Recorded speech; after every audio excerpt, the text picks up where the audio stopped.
Hi hello views welcome to my channel. నేను ఇవాళ మీకు గుత్తి వంకాయ కర్రీ చూపిస్తున్నాను. నేను కొంచెం ఆల్రెడీ గుత్తి వంకాయలు కొంచెం లైట్ ఆయిల్లో వేసుకొని ఫ్రై చేసి పెట్టుకున్నాను.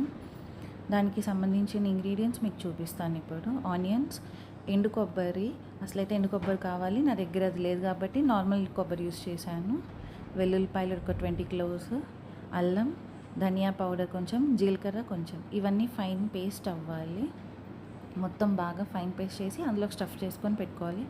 ఆల్రెడీ నేను పేస్ట్ చేసి పెట్టాను. కొంచెం కడాయిలో ఆయిల్ వేసుకొని ఈ చేసిన ఫైన్ పేస్ట్ అంతా అందులోకి యాడ్ చేసేసుకోండి. కొంచెం బాగా ఫ్రై చేయాలి. సాల్ట్ అండ్ కారం వేసుకొని, మేము కొంచెం స్పైసీ ఎక్కువ చేస్తాము ఇంట్లో. గుత్తి వంకాయ కర్రీ అంటే కమ్మగా ఉండకూడదు మా ఇంట్లో, సో కొంచెం స్పైసెస్ ఎక్కువ ఉంటుంది నాది డిష్లో. బాగా ఫ్రై చేయండి. ఒక 10 to 20 మినిట్స్ వరకు బాగా ఫ్రై అవ్వాలి. ఎంత ఫ్రై అయితే అది అంత మంచి అరోమా టేస్ట్ వస్తుంది.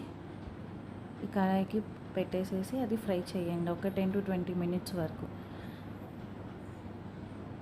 ఇప్పుడు చూసారు కదా అది ఎట్లా వచ్చిందో, మొత్తం అంతా దగ్గరికి వచ్చేసేసింది. పేస్ట్ అంతా మొత్తం ఫ్రై చేసిందంతా బాగా రెడ్డిష్ బ్రౌన్లోకి వచ్చేసింది. సో ఇది దీంట్లో స్టఫ్ చేసేస్తున్నాను. వంకాయలోకి లైట్గా ఫ్రై చేసిన దానిలోకి స్టఫ్ చేసేసి అందులో పెట్టేసేస్తాం మొత్తం అంతా కట్ చేసిన దాంట్లో. ఇప్పుడు చూసారు కదా, టేస్టీ యమ్మీ కర్రీ రెడీ.